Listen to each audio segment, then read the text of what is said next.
Ideal gas equation is not valid at all temperature and all pressure. It is observed that at high pressure and low temperature, PV equals to nRT is no more correct. PV by nRT, that is Z, is not 1, means PV equals to not nRT.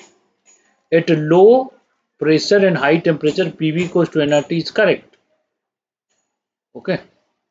So when the experiment is done and the related graphs are plotted and it is observed the Z, that is Z equals to 1,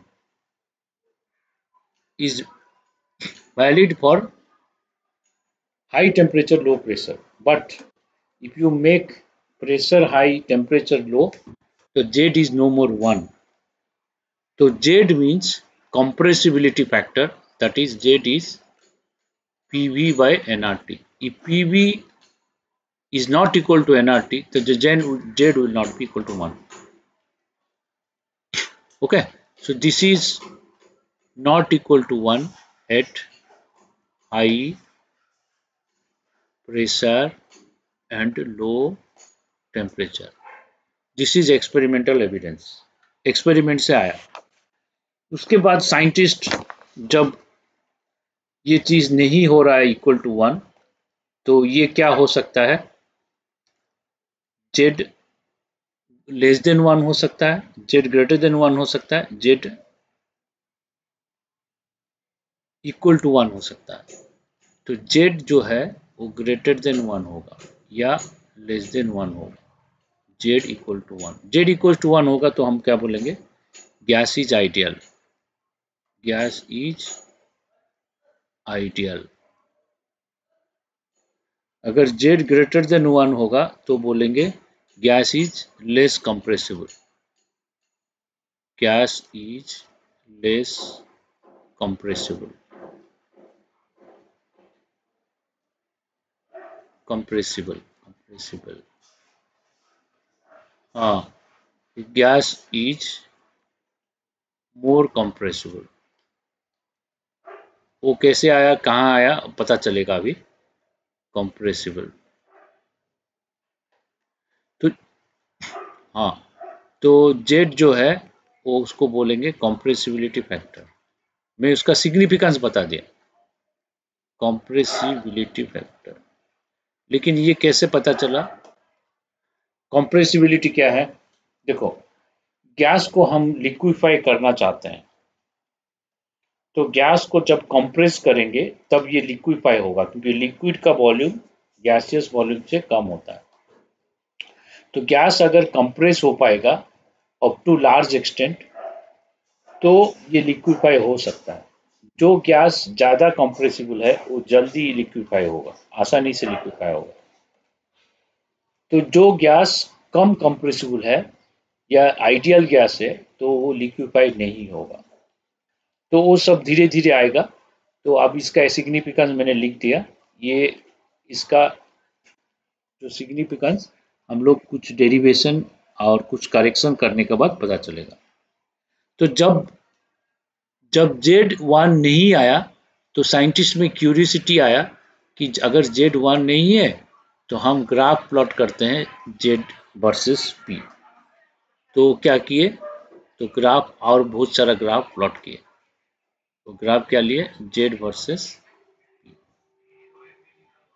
तो Z versus P experiment किए, Z.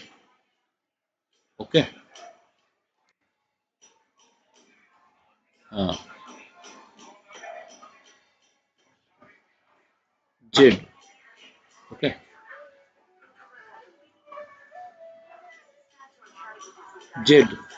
Z versus P. Okay.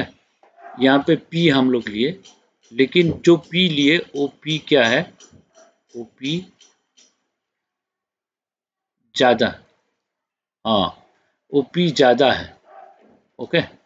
तो ये जो P लिए हम लोग, वो P जो है रियल गैस कंडीशन P, मतलब P बहुत कम नहीं है, ज़्यादा है. ठीक है. तो P और Z लिए, तो Z हमारा रूल के हिसाब से Z should be equal to 1 होना चाहिए। Z इक्वल टू 1 मतलब ऐसे आना चाहिए, लेकिन Z इक्वल टू 1 नहीं आया। ओके, तो जे बहुत सारा गैस लिए, उसका डिफरेंट प्रेशर में जेड वैल्यू स्टडी किए। जेड मतलब उसका पीवी वर्सेस एनआरटी कैलकुलेट किए। कैलकुलेट करने के बाद तो पी जब वेरी लो है तो जेड सबका 1 आ रहा, मतलब लो प्रेशर में जेड 1 आ रहा है, मतलब आइडियल गैस। जब प्रेशर बढ़ गया जेड और 1 नहीं आ रहा, तो जब प्रेशर बढ़ गया तो जेड कितना आ रहा, तो हम लोग देखें कि हाइड्रोजन हीलियम का यहाँ पे आ रहा, यहाँ पे हाइड्रोजन, यहाँ पे हीलियम। और देखें कि डिफरेंट गैसेस है, तो कुछ गैसेस का ऐसे आ रहा, ठीक है, और कुछ गैसेस का क्या हो रहा, ऐसे हो रहा, और कुछ गैसेस का ऐसे हो रहा। तो ये गैसेस का जो है वो है CO कार्बन मोनोऑक्साइड, फिर है CH4 मीथेन, और है एमोनिया NH3। ये 3 गैस लिए हम लोग, ये H2 लिए, हीलियम लिए, ये CO CH4 NH3 लिए। तो ये लेने से क्या पता चला, ये एक्सपेरिमेंटल एविडेंसेस है, क्या हो रहा है हम लोग स्टडी करेंगे, क्यों हो रहा है वो बाद में आएगा।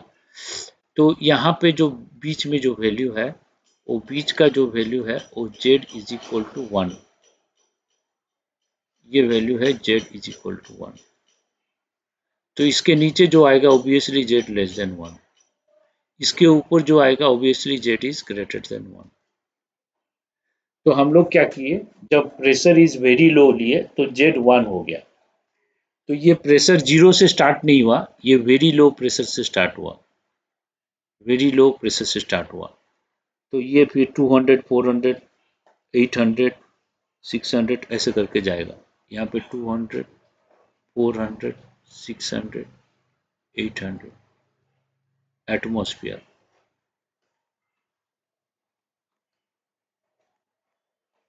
तो ये प्रेशर हम लिए, ये प्रेशर लेने से देखा गया कि सभी के सभी गैस लो प्रेशर रहेगा तो जेड 1 होगा। सो धीरे धीरे प्रेशर बढ़ाते जाएंगे, जो जेड सबका लेस देन 1 आएगा। तो फिर प्रेशर बढ़ाने से जेड लेस देन 1 आएगा, और बढ़ाएंगे तो एक स्टेज आएगा जो मिनिमम जेड होगा, उसके बाद फिर बढ़ाएंगे तो जेड बढ़ेगा। कुछ के प्रेशर में कुछ गैस के लिए जेड क्या होगा, ग्रेटर देन 1 हो जाएगा। तो जब जेड ग्रेटर देन 1 हो गया तो उसका ग्राफ ऐसे जाएगा। तो ये सब ग्राफ आ रहा है जेड वर्सेस पी। तो अभी तो ये क्लियर है कि हाई प्रेशर लो टेम्परेचर में पीवी इक्वल्स टू एनआरटी गलत है, ये क्लियर है। तो हाई प्रेशर लो टेम्परेचर में NH3, CO CH4 and NH3,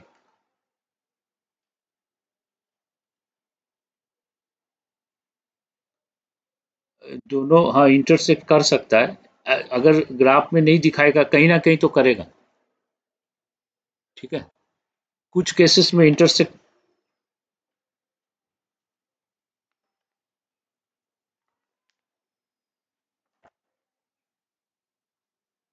deep मतलब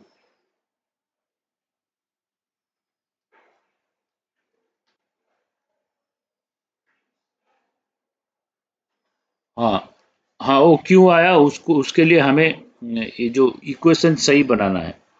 पीवी कोस टू एनआरटी गलत हुआ इसीलिए ये ऐसे आ रहा है। तो जेड तो 1 नहीं आया, तो जेड कैसे चेंज हो रहा है उसके लिए हम स्टडी किए। तो स्टडी करने से ये पता चला कि जेड जो है वो वो जेड पहले जेड लेस देन 1 आता है, जब प्रेशर बढ़ाते जाएंगे कुछ देर के बाद जेड ग्रेटर देन 1 हो जाता है।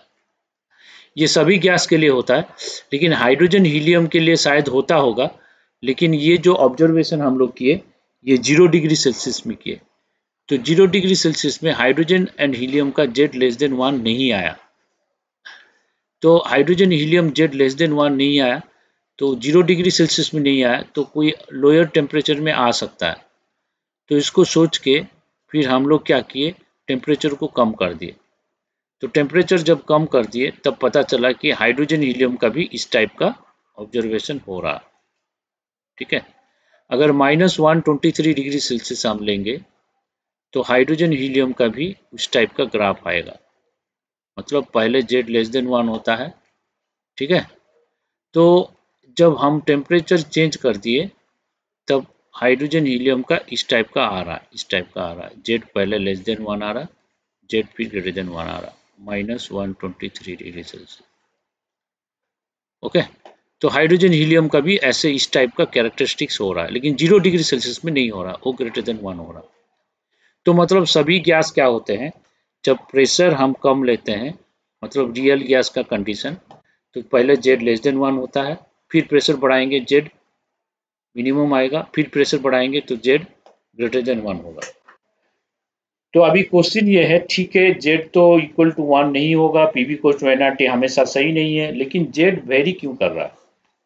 तो कुछ प्रेशर में Z 1 है, कुछ प्रेशर में Z 1 है, और वेरी लो प्रेशर में Z=1 है।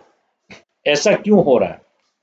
तो उसको समझने के लिए हम लोग जो इक्वेशन ले रहे हैं PV = उसको सही करना है। PV = is not correct at all temperature and pressure. We have to make a correct equation which is valid for all temperature and pressure. Then only we can understand this graph, why this graph is varying and how it is varying. Okay? एक दूसरा graph है ये for hydrogen, तो hydrogen का temperature कम, हाँ helium का भी ऐसे होगा, टेम्परेचर अगर कम लेंगे तो ये भी ऐसे आएगा, Z 1 Z 1 आएगा, 123 डिग्री सेल्सियस। ओके, अगर कोई बुक में इंटरसेक्ट नहीं दिखा रहा है, लेकिन कहीं ना कहीं तो इंटरसेक्ट करेगा, क्योंकि ये सब ऐसे ऐसे जाता है। तो हाइड्रोजन हीलियम को सब लोग इंटरसेक्ट करते हैं, आपस में इंटरसेक्ट भी कर सकते हैं, अगर नहीं कर रहे हैं बाद में कर सकते हैं। ओके, तो ऐसे हो रहा है, कुछ गैसेस इंटरसेक्ट करता है, कुछ नहीं करता है, इस टाइप का हो सकता है। तो अभी देखते हैं, हमें करेक्शन करना है। हम लोग जो इक्वेशन ले रहे हैं वो इक्वेशन सही नहीं है, उसमें करेक्शन चाहिए।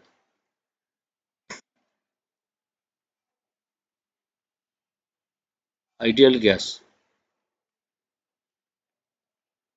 कहाँ, आइडियल उसके ब्रैकेट में नहीं है, ये एक्सपेरिमेंट का पार्ट है, ये -123 डिग्री सेल्सियस। ठीक है,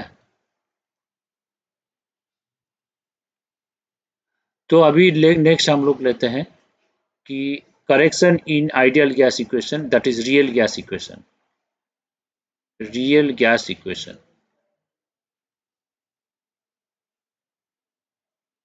ठीक है, तो correction in ideal gas equation known as real gas equation और van der Waals gas equation, van der Waals gas equation.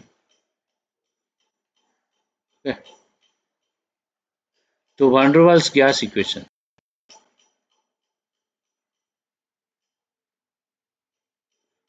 तो van der Waals gas equation में हमें दो करेक्शन करना है।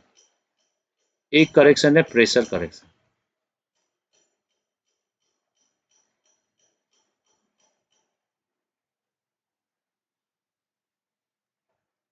हमारा दो पोस्टुलेट्स गलत था, एक तो फोर्स ऑफ अट्रैक्शन नहीं है, दूसरा volume occupied by gas molecule is negligible compare to volume of the container. हाँ, प्रेशर करेक्शन लिखा मैंने।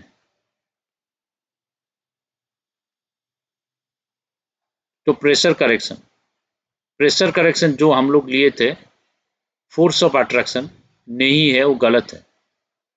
ओके, प्रेशर करेक्शन क्यों आएगा, क्योंकि due to force of attraction. हम लोग क्या लिए थे, फोर्स ऑफ अट्रैक्शन नहीं है, वो सोच के लिए थे इक्वेशन PV = nRT बन गया, लेकिन फोर्स ऑफ अट्रैक्शन जब रहेगा तो PV = nRT में करेक्शन होगा। क्या करेक्शन होगा, उसमें जो करेक्शन होगा वो करेक्शन फोर्स ऑफ अट्रैक्शन की वजह से होगा। अब फोर्स ऑफ अट्रैक्शन की वजह से अगर करेक्शन होगा, कैसे होगा देखते हैं। सपोज इमेजिन करो एक मॉलिक्यूल वॉल में कोलाइड होने जा रहा है, इसका सराउंडिंग मॉलिक्यूल उसको अट्रैक्ट नहीं कर रहा है, ये यहाँ पे कोलाइड होने जा रहा है, सराउंडिंग मॉलिक्यूल उसको अट्रैक्ट नहीं कर रहा है। दूसरा केस लेते हैं, ये कोलाइड होने जा रहा, सराउंडिंग मॉलिक्यूल उसको अट्रैक्ट कर रहा है, सराउंडिंग मॉलिक्यूल उसको खींच रहे हैं, ठीक है, समझ में आया? मतलब ये है कि एक स्टूडेंट क्या कर रहा है, वॉल जो है वॉल तोड़ने जा रहा है, वो जा रहा है वॉल को धक्का मार रहा है कि वॉल टूट जाए, समझ में आया कि नहीं? ये थर्मोकोल का बना हुआ वॉल है, तो टूटेगा कि नहीं बोलो? ये लेकिन ये ब्रिक्स का वॉल बना हुआ है, ब्रिक्स का, अंबुजा सीमेंट से बना है, ठीक है, तो टूटेगा? कभी नहीं टूटेगा, नहीं, हाथी आने से भी नहीं टूटेगा क्योंकि अंबुजा सीमेंट का बना है, नहीं। तो ये वॉल को, ये मॉलिक्यूल, तो ये मॉलिक्यूल ये वॉल को तोड़ने जा रहा है, तो बाकी मॉलिक्यूल उसको नहीं रोक रहे, बोल रहे हैं कि ठीक है तोड़ दो भाई, तोड़ दो तोड़ दो, ठीक है। और यहाँ पे क्या बोले, नहीं नहीं मत तोड़ो, ये जब तोड़ने जा रहा है इसको पीछे से खींच रहे हैं, उसको पकड़ रहे हैं, बोल रहे हैं नहीं नहीं तुम तोड़ नहीं सकते, हम पकड़ लेंगे तुमको। तो इसमें क्या है, इनवर्ड पुल है, फोर्स ऑफ अट्रैक्शन है, इसमें क्या है, फोर्स ऑफ अट्रैक्शन है, इसमें इनवर्ड पुल आ गया, इनवर्ड पुल। इसमें क्या है, फोर्स ऑफ अट्रैक्शन नहीं है, नो फोर्स ऑफ अट्रैक्शन, ठीक है। तो किसमें फोर्स ज्यादा पड़ेगा वॉल में, इसमें ज्यादा फर्स्ट केस में पड़ेगा कि सेकंड केस में ज्यादा फोर्स होगा वॉल में? फर्स्ट केस में। मतलब ये वॉल तोड़ने जा रहा है, बाकी फ्रेंड्स उसको कोई अपोज नहीं कर रहे हैं, तो उसको बोल रहे हैं तोड़ो भाई तोड़ो, अच्छा अच्छा काम कर रहे हो, बढ़िया काम कर रहे हो, तुम तोड़ो, जाओ जाओ, अच्छा है। तो उसको कोई रोक ठोक करने वाला नहीं है, ठीक है, वो जाके तोड़ रहा है। दूसरा केस में वॉल तोड़ रहा है, अरे भाई क्यों तोड़ रहे हो, ये वॉल कितना कीमती का बना हुआ है, तोड़ दोगे, इतना वेस्टेज होगा, फायदा क्या होगा? तो बाकी स्टूडेंट्स बोल रहे हैं, बोले नहीं नहीं इसका दिमाग खराब हो गया है मॉलिक्यूल, वो बोला नहीं मेरे को तोड़ना ही है, अंबुजा सीमेंट कैसे नहीं टूटता है मैं देखता हूँ, ठीक है, ये सब गलत है, अंबुजा सभी सीमेंट टूटता है, ये तो एक्सपेरिमेंट करने जा, बाकी बोले नहीं भाई तोड़ो मत, तुम्हारा हाथ पे टूट जाएगा, वॉल टूटे ना टूटे तुम्हारा हाथ पे टूट जाएगा, उसको पीछे से खींच रहे हैं उसको। तो फर्स्ट केस में ऑब्वियसली ज्यादा प्रेशर होगा, तो फर्स्ट केस जो प्रेशर हम लिए थे वो आइडियल प्रेशर लिए थे, ये आइडियल, लेकिन एक्चुअल में ये सेकंड केस होता है रियल, जिसमें फोर्स ऑफ अट्रैक्शन होता है। तो आप बताओ आइडियल प्रेशर ज्यादा होगा या रियल प्रेशर ज्यादा होगा? आइडियल, आइडियल ज्यादा होगा। तो आइडियल प्रेशर जो एक्चुअल हम ले रहे थे, वो प्रेशर एक्चुअल जो है, रियल प्रेशर है जो एक्चुअल प्रेशर है, प्लस सम करेक्शन होगा, ओके। तो ये करेक्शन क्यों आ रहा, ये करेक्शन आ रहा है because of force of attraction, attractive force inward pull molecule का ऊपर हो रहा है, उसके वजह से करेक्शन आ रहा, अगर वो नहीं होता तो कोई करेक्शन नहीं होता, ideal pressure actual pressure same रहता। अब वो करेक्शन हमें है, एक करेक्शन अभी हमें देखना है, ओके। तो ये करेक्शन कैसे, इस करेक्शन को बोलेंगे pressure correction, this correction is known as pressure correction. तो प्रेशर करेक्शन देखना है, प्रेशर करेक्शन, ठीक है। तो प्रेशर करेक्शन कैसे आएगा, तो प्रेशर करेक्शन डिपेंड करता है दो फैक्टर पे, एक है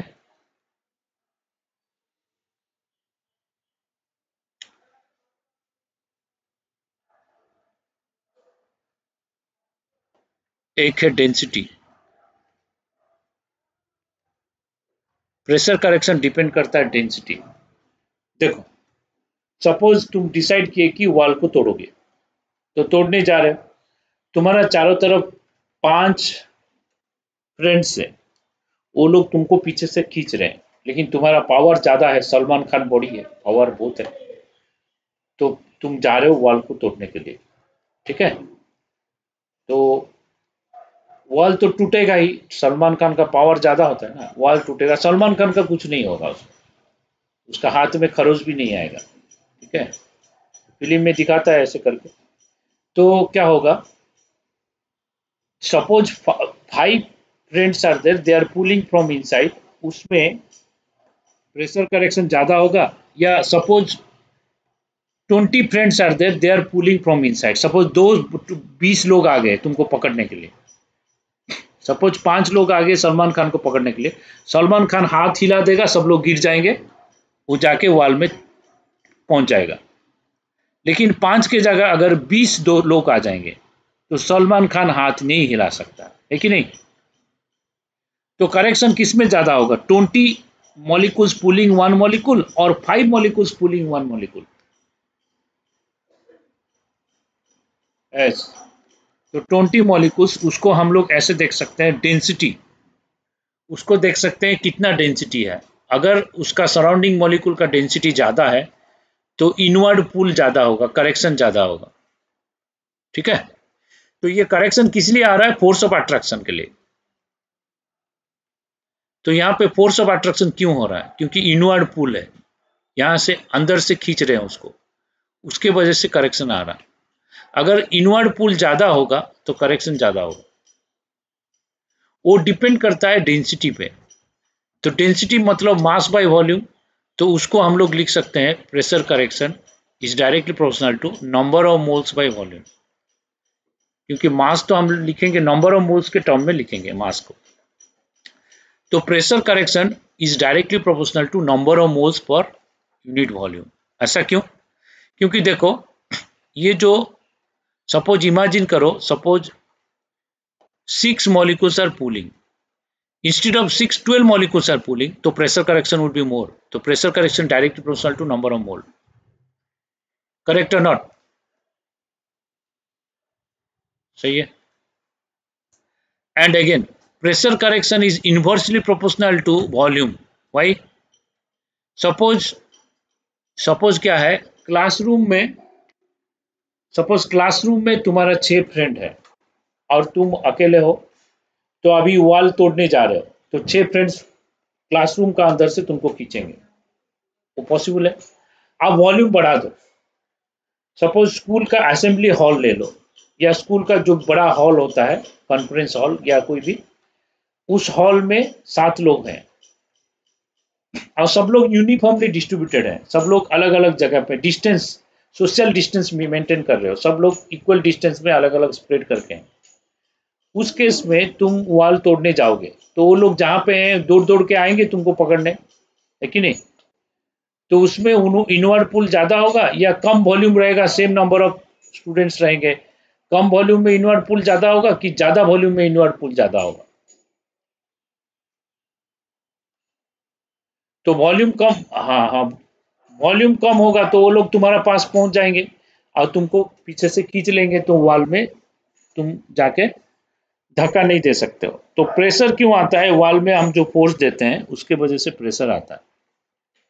अगर वॉल में ज्यादा फोर्स पड़ेगा तो ज्यादा प्रेशर आएगा।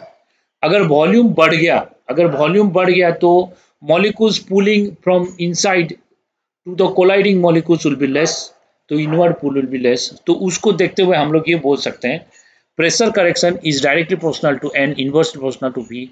तो प्रेशर करेक्शन जो स्मॉल पी, इसको मैं स्मॉल पी लिया, so that is proportional to N by P, ठीक है। तो ये फर्स्ट फैक्टर हो गया। सेकेंड फैक्टर है,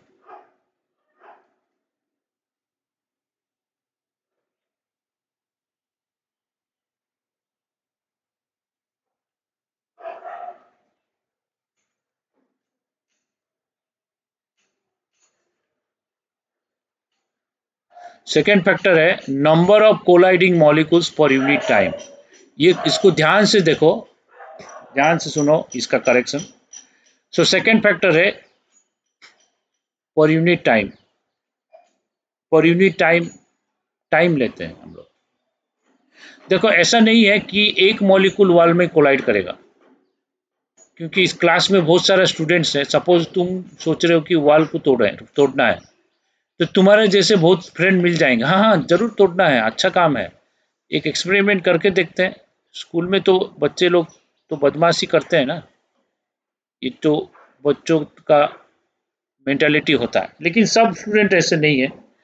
जो जब एक मॉलिक्यूल कोलाइड करने जा रहा है, इस टाइप का बहुत सारा मॉलिक्यूल सेम टाइम में और यूनिट टाइम, मतलब 1 सेकंड में बहुत सारा मॉलिक्यूल कोलाइड कर रहा है। ठीक है, ये ऐसा नहीं है कि एक मॉलिक्यूल के चारों तरफ जितना मॉलिक्यूल उसको इनवर्ड पूल दे रहा, तो उसके वजह से प्रेशर करेक्शन आ रहा। तो प्रेशर करेक्शन भी हो सकता है कि एक टाइम में, 1 सेकंड में कितना मॉलिक्यूल कोलाइड कर रहा है वॉल में। 1 सेकंड में मॉलिक्यूल कोलाइड कर रहा है, मान लो 4 मॉलिक्यूल कोलाइड कर रहा है, या 1 सेकंड में 6 मॉलिक्यूल कोलाइड कर रहा है। तो 1 सेकंड में 6 मॉलिक्यूल कोलाइड कर रहा है, 1 सेकंड में 4 मॉलिक्यूल कोलाइड कर रहा है, तो सब में प्रेशर करेक्शन लगेगा, इसमें इनवर्ड पूल सब में रहेगा। तो किस केस में इनवर्ड पूल ज्यादा रहेगा, 4 में या 6 में? हाँ, तो टोटल इनवर्ड पूल हमें लेना है। तो इनवर्ड पूल जो 6 मॉलिक्यूल 1 सेकंड में कोलाइड कर रहा है, सब पे इनवर्ड पूल लग रहा है, सब पे उसका फोर्स ऑफ अट्रैक्शन लग रहा है, तो ऑब्वियसली फोर्स ऑफ अट्रैक्शन की वजह से प्रेशर करेक्शन होगा। देखो, अभी तक हम लोग क्या किए, अगर एक मॉलिक्यूल वॉल में कोलाइड कर रहा था, तो उसका प्रेशर करेक्शन किसका ऊपर प्रोपोर्शनल है, और उसका प्रेशर करेक्शन हम लोग कैलकुलेट कर रहे थे। तो जब एक मॉलिक्यूल कोलाइड करेगा, वो नंबर ऑफ, वो उसका सराउंडिंग मॉलिक्यूल कितना है उसका ऊपर डिपेंड करेगा। तो pressure correction directly proportional to N, inversely proportional to B, तो फर्स्ट फैक्टर हो गया। लेकिन एक टाइम में, माने पर सेकेंड में हो सकता है कि कम मॉलिक्यूल कोलाइड करे या ज़्यादा मॉलिक्यूल कोलाइड करे। तो हम लोग तो एक मॉलिक्यूल कोलाइड करेगा तो प्रेशर करेक्शन कितना होगा कैलकुलेट किए, लेकिन एक टाइम में बहुत सारा मॉलिक्यूल कोलाइड कर सकता है ना। अगर number of molecules colliding on the wall increases, obviously pressure correction also will increase, है कि नहीं? तो pressure correction depends upon density, that is number of moles per unit volume, and also depends upon number of colliding molecules per unit time. So number of colliding molecules per unit time, that is also proportional to again n by v, that is again proportional to n by v. हाँ,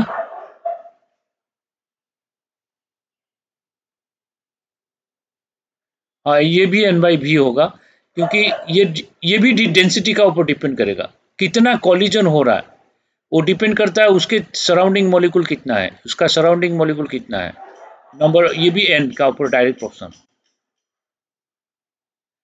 और ये जितना collision हो रहा है, तो ये जो कॉलिजन हो रहा है, हर कॉलिजन में वो वॉल्यूम का ऊपर भी इन्वर्सली प्रोपोर्शनल होगा। तो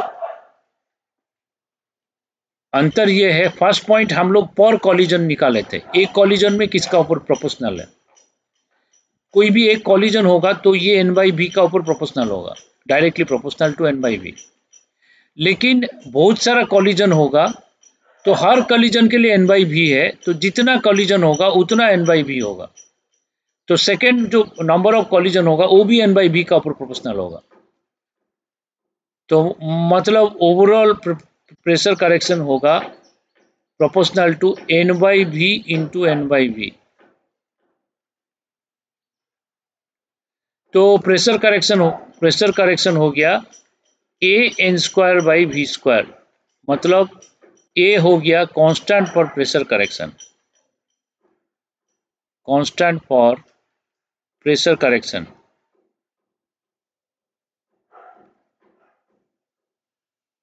ओके, टेल मी।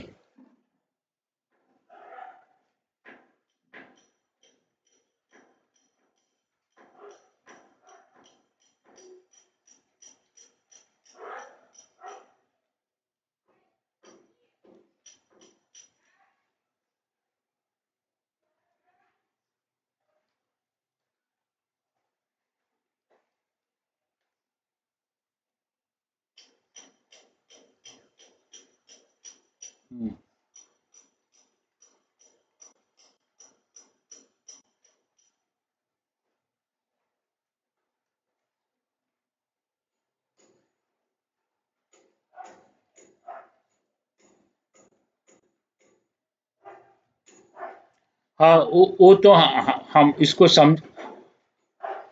नहीं नहीं, ये इसको समझाने के लिए तो हम तो बोल दिए कि इसको समझ में आएगा, इसलिए मैं बोल दिया कि कितना लोग उसको खींच रहे हैं।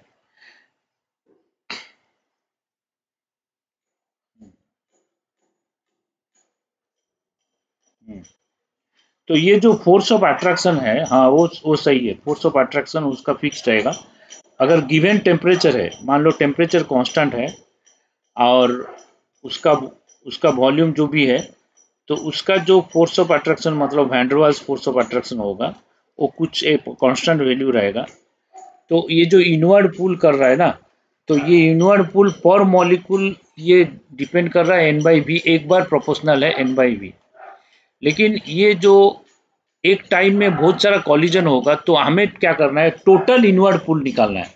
मतलब उस कंटेनर में जितना भी टोटल मॉलिक्यूल है, तो ओवरऑल इनवर्ड पुल निकालना है, मतलब ओवरऑल प्रेशर करेक्शन निकालना है। तो ओवरऑल निकालने के लिए तो ये दो बार एन बाई वी के साथ प्रोपोर्शनल है। तो अगर दो बार एन बाई वी के साथ प्रोपोर्शनल है, तो एज पर प्रोपोर्शनलिटी लॉ हम बोलेंगे कि pressure correction is proportional to N by V into N by V. Okay, understood. तो इसलिए हम लोग लेते हैं, और ये एग्जाम्पल मैंने दिया, ये एग्जाम्पल समझाने के लिए दिया, ताकि इनवर्ड पुल के वजह से प्रेशर करेक्शन आता है। एग्जैक्टली सेम मैनर वहाँ पे एज इट इज नहीं होगा, इसमें थोड़ा डिफरेंस होगा, क्योंकि फोर्स ऑफ अट्रैक्शन के वजह से मॉलिक्यूल एक दूसरे को पुल करते रहेंगे, वो होता रहेगा। ठीक है। तो इसमें जितना भी कॉलिजन होगा, वो नंबर ऑफ कॉलिजन पे मल्टीप्लाई करेंगे, तो ओ भी एन बाई वी का ऊपर प्रोपोर्शनल है। तो इसलिए as per proportionality law we can say pressure correction is A N square by V square. A is constant for pressure correction. तो मतलब क्या हो गया, आइडियल प्रेशर जो है वो हो गया, एक्चुअल प्रेशर है जो आएगा, आइडियल प्रेशर मतलब जो प्रेशर मैनोमीटर से रीडिंग आएगा वो एक्चुअल प्रेशर है, रियल प्रेशर है, plus A N square by V square. अगर ऐसे लिखेंगे तो ये हमारा आइडियल प्रेशर होगा, जो हम लोग अभी तक लिए थे, वो एक्चुअली यहाँ यहाँ पे रहेगा।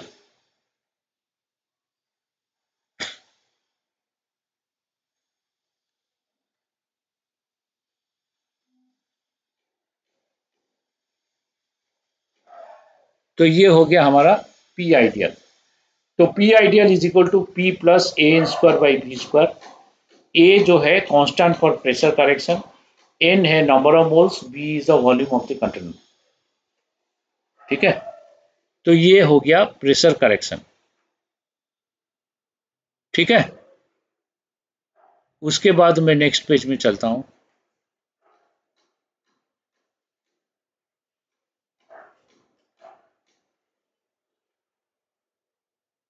हाँ,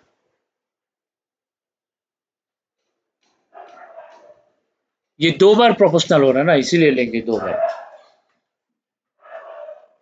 तो अगर एक बार होता तो एक बार लेते हैं।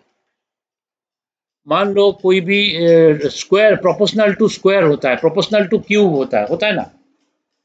तो क्यूब मतलब तीन बार उसका to the power one proportional है। तो ये ऐसे ही लेंगे, N N square by V square.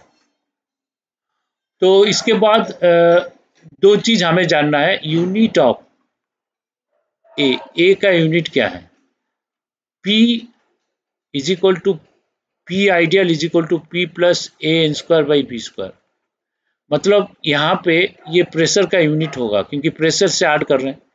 तो ए का प्रेशर, ए का यूनिट क्या होगा, A N square by V square, ये होगा यूनिट ऑफ प्रेशर, मतलब एटमोस्फियर और पास्कल, ऐसे लेंगे। तो ए अभी ए का यूनिट क्या होगा, यूनिट ऑफ ए क्या होगा, litre square by mole square into atmosphere, ये यूनिट होगा। और एटमोस्फियर को हम किलो पास्कल ले लेंगे, और लीटर को हम लोग डेसीमीटर क्यू ले लेंगे, तो डेसीमीटर टू द पावर 6 हो जाएगा, Q into 3 divided by mole, तो मोल माइनस 2। तो यूनिट ऑफ ए ऐसे कर सकते हैं, या litre square by mole square into atmosphere, ऐसे कर सकते हैं। ठीक है। अब सिग्निफिकेंस ऑफ ए का वैल्यू ज्यादा कम होगा तो उसका मतलब क्या है? क्या चीज? हाँ, और के बाद किलो पास्कल। प्रेशर का यूनिट पास्कल या किलो पास्कल होता है, तो हम लोग किलो पास्कल ले सकते हैं। लीटर के जगह डेसीमीटर क्यूब ले सकते हैं, या मीटर क्यूब भी ले सकते हैं।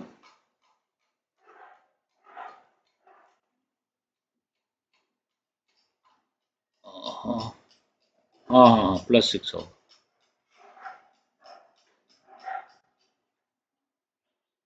तो ये हो गया यूनिट। सिग्निफिकेंस क्या है? Higher value of A, higher value of A, तो ए का जो वैल्यू है ज्यादा हो सकता है, कम हो सकता है। अगर ए का वैल्यू ज्यादा हो गया, higher value of A means stronger intermolecular force of attraction, stronger intermolecular force of attraction, intermolecular force attraction, नहीं नहीं, ए वैल्यू ज्यादा होगा तो फोर्स ऑफ अट्रैक्शन ज्यादा होगा।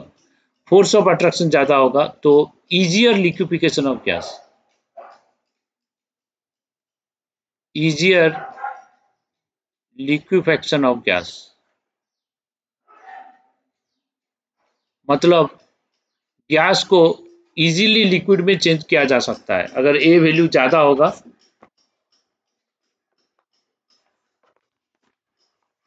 हाँ, जेड लेस देन 1 होगा तो फोर्स ऑफ अट्रैक्शन डोमिनेट करेगा।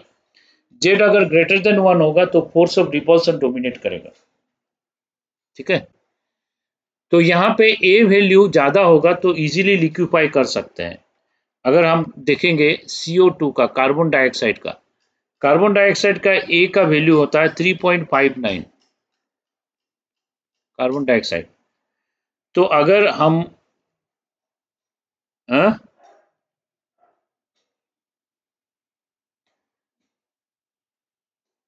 सबके लिए फिक्स नहीं होता है।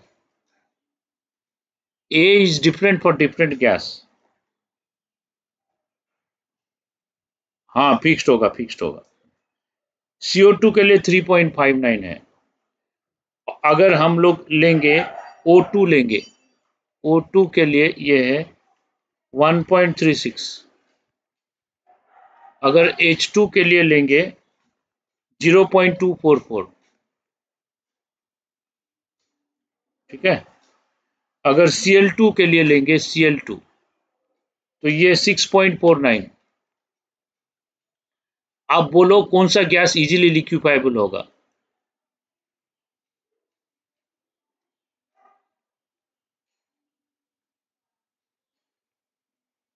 तो पहले Cl2 होगा, उसके बाद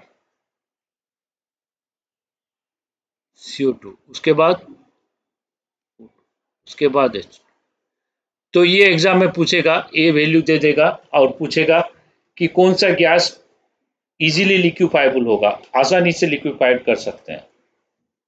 तो क्लोरीन और कार्बन डाइऑक्साइड को हम लोग आसानी से liquid chlorine, liquid carbon dioxide gas, solid carbon dioxide, CO2 को सॉलिड भी कर सकते हैं, जो ड्राई आइस बोलते हैं ना। तो ये सब इजीली लिक्विफाई, ऑक्सीजन को भी हम लोग लिक्विफाई करते हैं, हाइड्रोजन को भी करते हैं लेकिन मुश्किल है। ओके, तो इजीली लिक्विफाइबल गैस, तो यहाँ से पता चलेगा, ए वैल्यू से पता चलेगा। तो प्रेशर करेक्शन हो गया। ओके, समझ में आया?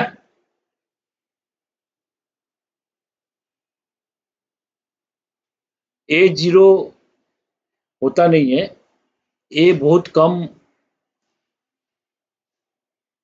हाँ, एस,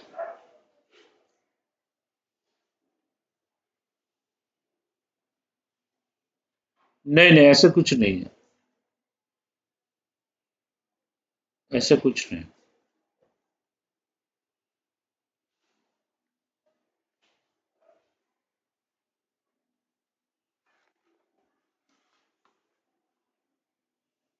देखो, नंबर ऑफ कॉलिजन खाली इंटरमोलिकुलर फोर्स से डिपेंड नहीं करता है, नंबर ऑफ कॉलिजन उसका काइनेटिक एनर्जी पे डिपेंड कर रहा है, जो कि टेम्परेचर, वॉल्यूम उसका ऊपर भी है ना। अगर वॉल्यूम बढ़ाएंगे तो कॉलिजन कम हो जाएगा, टेम्परेचर बढ़ाएंगे तो कॉलिजन बढ़ जाएगा, तो फोर्स ऑफ अट्रैक्शन उसमें क्या करेगा? तो एक फैक्टर से नहीं आएगा।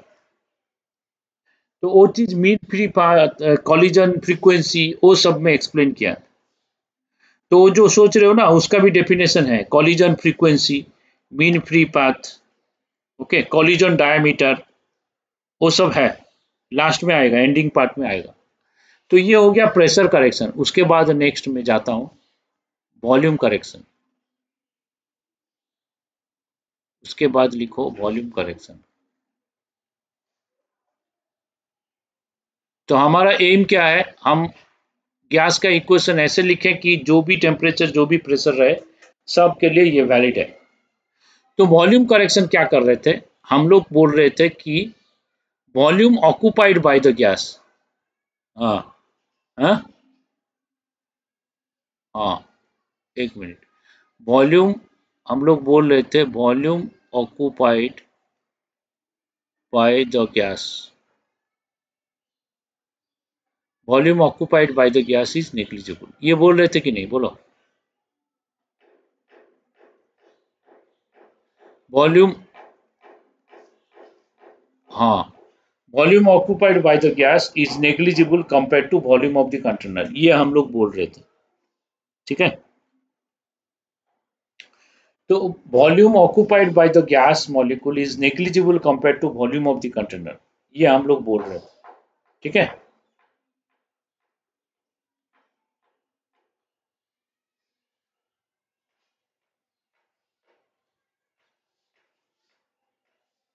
टेम्परेचर में एरर कैसे हो सकता है?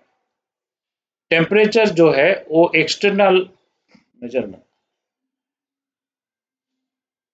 हाँ, टेम्परेचर जो है वो तो हम लोग थर्मोमीटर से मेजर कर रहे हैं, उसमें एरर नहीं हो सकता। और नंबर ऑफ मोल तो एक नंबर होता है, उसमें एरर नहीं हो सकता। तो ये जो एरर आया, देखते हैं फिर। तो ये हम लोग क्या किए कि volume occupied by the gas negligible लिए as compare to volume of the container, as compare to the volume of the container, ये हम लोग लिए। लेकिन ये हमेशा कर नहीं सकते। तो ये तभी करेंगे जब volume occupied by the gas बहुत ही कम होगा और वॉल्यूम ऑफ द कंटेनर बहुत ही ज़्यादा होगा, ठीक है। जैसे कि मैंने एग्जांपल दिया, सपोज 20 रुपीज़, तुम लोग अगर 20 लाख रुपीज़ में 200 रुपीज़ को इग्नोर कर सकते हो, 200 रुपीज़ 20 लाख रुपीज़ के कंपेरेटिवली इग्नोर कर सकते हो, ठीक है। लेकिन 200 रुपीज़ 800 रुपीज़ के कंपेरेटिवली इग्नोर नहीं कर सकते, ठीक है। जब वॉल्यूम ऑफ द कंटेनर कम होगा, मतलब हाई प्रेशर होगा और लो टेम्परेचर होगा, उस केस में हम लोग volume occupied by the gas को इग्नोर नहीं कर सकते, ठीक है। अगर इग्नोर नहीं करेंगे तो क्या होगा, कैसे करेक्शन होगा? तो करेक्शन, एज्यूम करो एक कंटेनर है जिसमें volume occupied by the gas molecule यहाँ पे आ रहा है, कितना आ रहा है, ये volume occupied by the gas molecule. और रेस्ट वॉल्यूम क्या है? रेस्ट वॉल्यूम को हम लोग फ्री वॉल्यूम बोलते हैं, रेस्ट वॉल्यूम को फ्री वॉल्यूम बोलते हैं। तो क्या होगा, तो फ्री वॉल्यूम क्या होगा? फ्री वॉल्यूम, फ्री वॉल्यूम है क्या? फ्री वॉल्यूम वही वॉल्यूम है जिसमें मॉलिक्यूल फ्रीली मूवमेंट कर सकता है, ठीक है। सपोज हम लोग कोई रूम में बैठे हैं और रूम का वॉल्यूम बढ़ा दो तो हमको ज्यादा फ्री लगेगा, स्पेस जहां पे एयर मूव कर रहा है और हम लोग जो फील कर रहे हैं। तो वॉल्यूम, फ्री वॉल्यूम मतलब जहां पे मॉलिक्यूल मूवमेंट कर सकता है, उसको बोलते हैं फ्री वॉल्यूम। तो फ्री वॉल्यूम क्या होगा? Volume of the container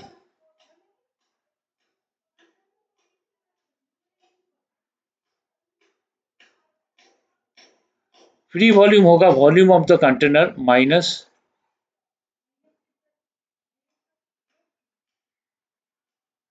volume occupied bye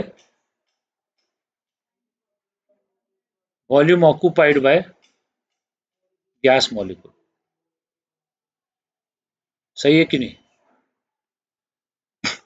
तो मान लो हम लोग कहाँ पे फ्रीली मूव कर सकते हैं, वहीं पे फ्रीली मूव कर सकते हैं जो वॉल्यूम हम लोग ऑक्यूपाई नहीं किए।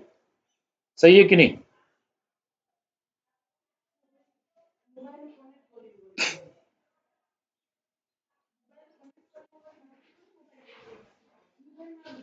देखो volume occupied by gas molecule मतलब गैस मॉलिक्यूल को एक साथ रख दो, एक साथ कंप्रेस करके रख दो।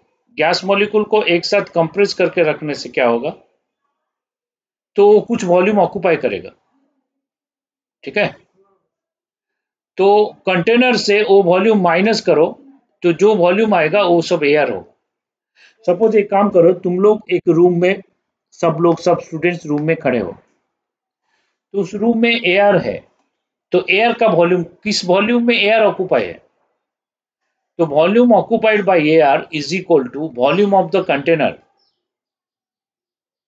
Minus volume occupied by students. Correct और not?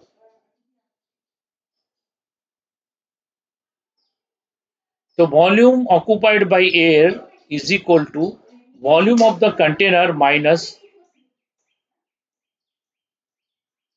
Volume occupied by gas molecule, volume occupied by students. क्योंकि फ्री वॉल्यूम वही होगा जहां पे मॉलिक्यूल्स मूव करेगा, तो यहाँ पे फ्री वॉल्यूम होगा जिसमें मॉलिक्यूल अपना वॉल्यूम ऑक्यूपाई नहीं किया है। तो free volume is equal to container volume minus volume occupied by gas molecule. ठीक है, लेकिन आइडियल केस में हम लोग क्या लिए थे, आइडियल केस में हम लोग लिए थे volume occupied tends to zero, volume occupied जो लिए थे ये जीरो ले लिए थे। तो फ्री वॉल्यूम क्या था, हाँ, गैस मॉलिक्यूल का ऑक्यूपाइड वॉल्यूम, तो फ्री वॉल्यूम था कंटेनर का volume tends to zero. Ideal case में उसको जीरो लिए थे, हम बोले free volume equal to container का वॉल्यूम। लेकिन जब हाई प्रेशर होगा,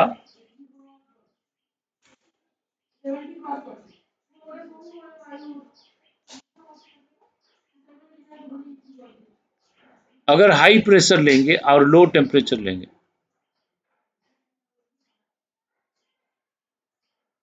अगर हाई प्रेशर और लो टेम्परेचर लेंगे तब क्या होगा, तब वॉल्यूम ऑक्यूपाइड को हम इग्नोर नहीं कर सकते।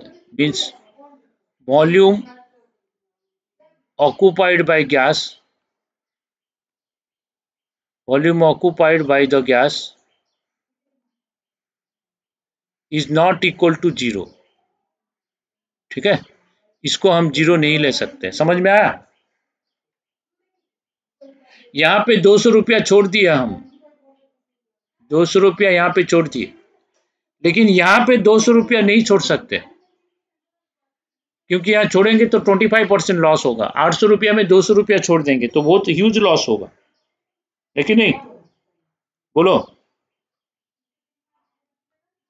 तो ये है, ये हमारा रियल कंडीशन, ये आइडियल केस था, ये हो गया रियल केस। तो रियल केस में जब हम वॉल्यूम ऑक्यूपाइड को जीरो नहीं ले सकते, इसको जीरो नहीं ले सकते, तो हमारा फ्री वॉल्यूम क्या होगा, तो जो फ्री वॉल्यूम है, volume free is not equal to volume of the container. तो फ्री वॉल्यूम होता है आइडियल वॉल्यूम, तो आइडियल वॉल्यूम क्या होगा, volume of the container minus volume of the container minus volume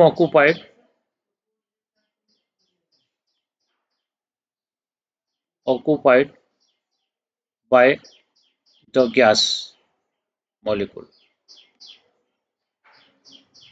okay, तो मतलब आइडियल वॉल्यूम क्या होगा? आइडियल वॉल्यूम होगा volume of the container minus volume correction. समझ में आया कि नहीं?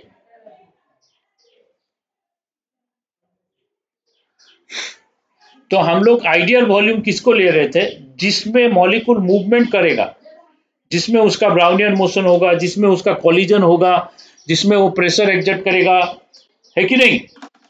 तो आइडियल वॉल्यूम मतलब जो वॉल्यूम में ये फ्री मूवमेंट कर सकता है, कोलिजन कर सकता है, प्रेशर एग्जर्ट करेगा वॉल में, ठीक है, तो वो है ideal volume. Actually ideal volume वो होता है जो कि फ्री वॉल्यूम, फ्री वॉल्यूम वही होगा जिसमें मॉलिक्यूल फ्रीली मूव कर सकता है, वो होगा कंटेनर का volume minus volume occupied by gas molecule. तो कंटेनर का वॉल्यूम से वो माइनस करेंगे तो उसी में वॉल्यूम फ्रीली मूव कर सकता है, तो वही आइडियल वॉल्यूम है। अभी हमें आइडियल वॉल्यूम चाहिए, तो हम लोग क्या करेंगे, कंटेनर का वॉल्यूम से वॉल्यूम करेक्शन माइनस करेंगे तभी आइडियल वॉल्यूम आएगा। समझ में आया कि नहीं? Tell me. अब वो वॉल्यूम, हाँ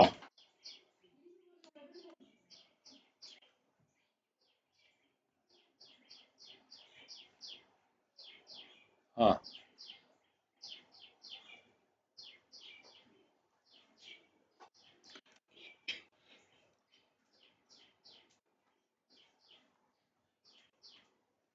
देखो, तो कोई कोई एक टेम्परेचर प्रेशर सभी गैस के लिए आइडियल या रियल नहीं हो सकता है। तो ideal condition varies from gas to gas.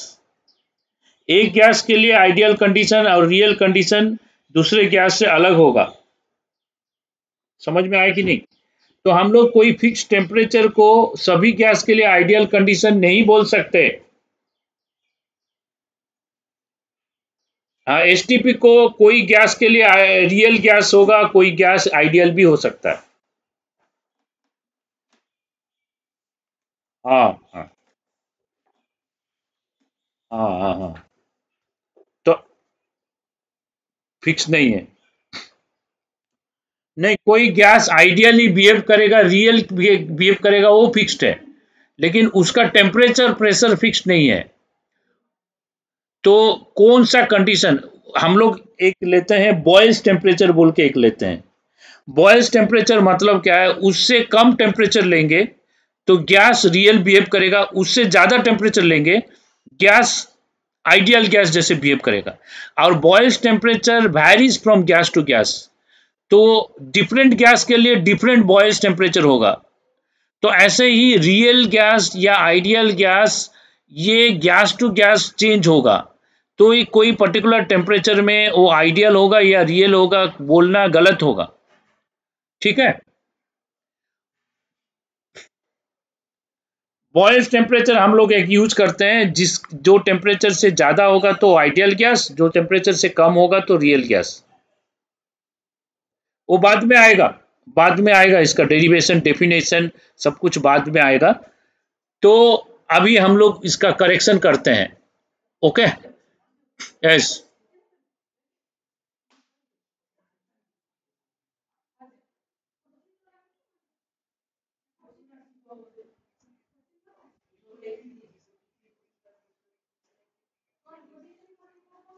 वही तो है।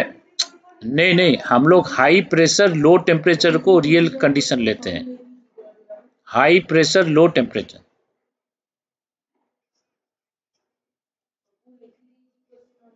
हाँ, इसलिए तो वॉल्यूम करेक्शन नेग्लिजिबल नहीं है ना।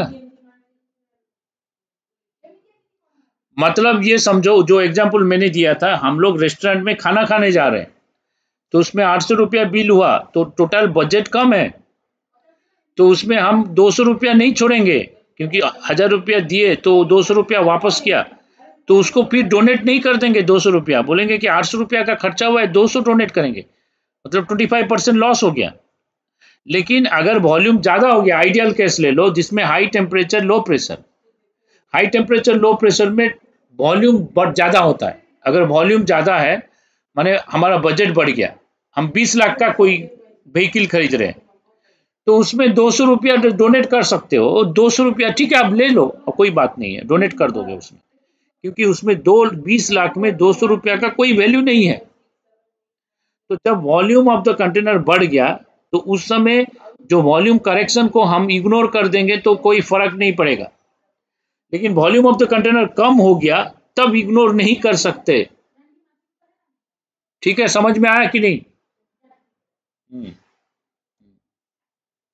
तो अभी देखते हैं वो करेक्शन कैसे निकालेंगे। तो वॉल्यूम करेक्शन जो है उसको हम स्मॉल भी लिखते हैं। कहाँ गया कर्सर? तो वॉल्यूम करेक्शन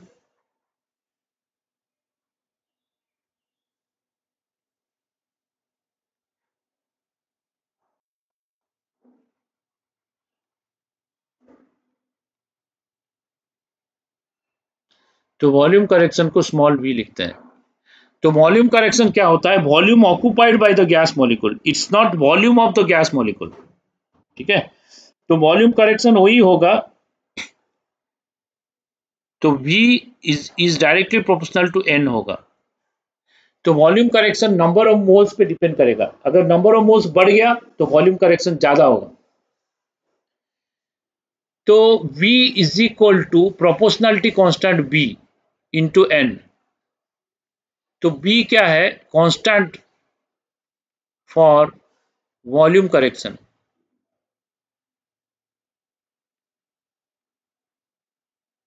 तो B है constant for volume correction. B जो कांस्टेंट फॉर वॉल्यूम करेक्शन है वो क्या है? वो जो वैल्यू है, it varies from gas to gas. It varies from gas to gas. तो वॉल्यूम करेक्शन जो B है वो गैस टू गैस चेंज होगा। It depends upon size of the molecule. It depends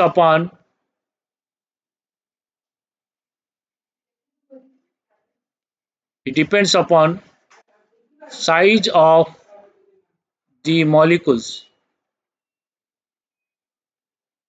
तो कांस्टेंट फॉर वॉल्यूम करेक्शन जो है वो molecule का साइज का ऊपर डिपेंड करेगा। तो ये जो है हम वॉल्यूम करेक्शन जो V आइडियल लिए थे, V आइडियल क्या होगा? कंटेनर का वॉल्यूम माइनस NB कर देंगे। तो ये हो गया हमारा आइडियल वॉल्यूम। कंटेनर का volume minus number of mole into this, N है नंबर ऑफ मोल। ठीक है, और जो B है, B को हम लोग और एक नाम देते हैं। B को बोलते हैं एक्सक्लूडेड वॉल्यूम, और इसको बोलते हैं, इसका 3 नाम है, और को वॉल्यूम, और इसको बोलते हैं इफेक्टिव वॉल्यूम।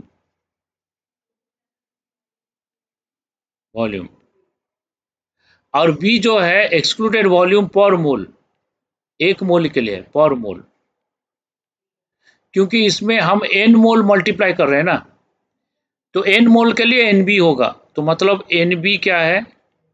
ये है excluded volume, for N moles. एक मोल के लिए B होगा, N मोल के लिए NB होगा।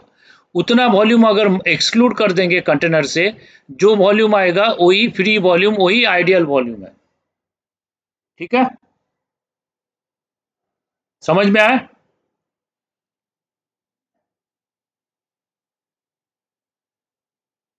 तो अगर एक्सक्लूडेड वॉल्यूम ज्यादा होगा तो फ्री वॉल्यूम कम होगा, है कि नहीं? अगर एक्सक्लूडेड वॉल्यूम कम होगा तो फ्री वॉल्यूम ज्यादा होगा। ठीक है, more the free volume,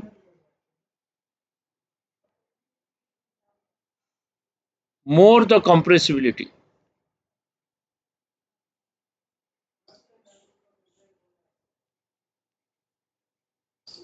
more the free volume, more the compressibility of a gas। तो ये यहाँ पे लिखेंगे lesser the value of B value, B जितना कम होगा, lesser the value of B higher the value of, higher the value of, क्या होगा, value of free volume, higher the value of free volume higher the compressibility of the gas.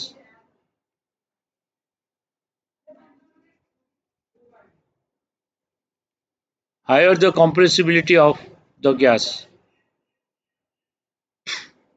Higher the compressibility of gas, easier the liquefaction of gas.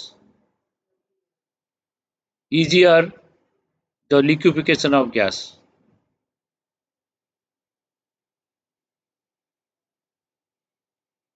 मतलब क्या है, जो gas का B कम होगा वो gas आराम से लिक्विफाई हो सकता है। ऐसा क्यों? क्योंकि हम गैस को लिक्विफाई करेंगे तो उसको कंप्रेस करेंगे तभी तो होगा। गैस का वॉल्यूम को कम करेंगे, कंप्रेस करेंगे। तो अगर उसका फ्री वॉल्यूम ज्यादा होगा, मतलब उसका फ्री वॉल्यूम जितना तक ले सकता है, तो फ्री वॉल्यूम ज्यादा होगा तो गैस को हम लोग बहुत ज्यादा कंप्रेस कर सकते हैं। तो बहुत ज्यादा कंप्रेस करेंगे, नहीं, ये तो गैस का है ना, गैस का फ्री वॉल्यूम जितना ज्यादा होगा, गैस का फ्री वॉल्यूम जितना ज्यादा होगा उतना ज्यादा कंप्रेस कर सकते हैं। तो जितना ज्यादा कंप्रेस करेंगे तो गैस इजीली लिक्विफाई होगा। ओके,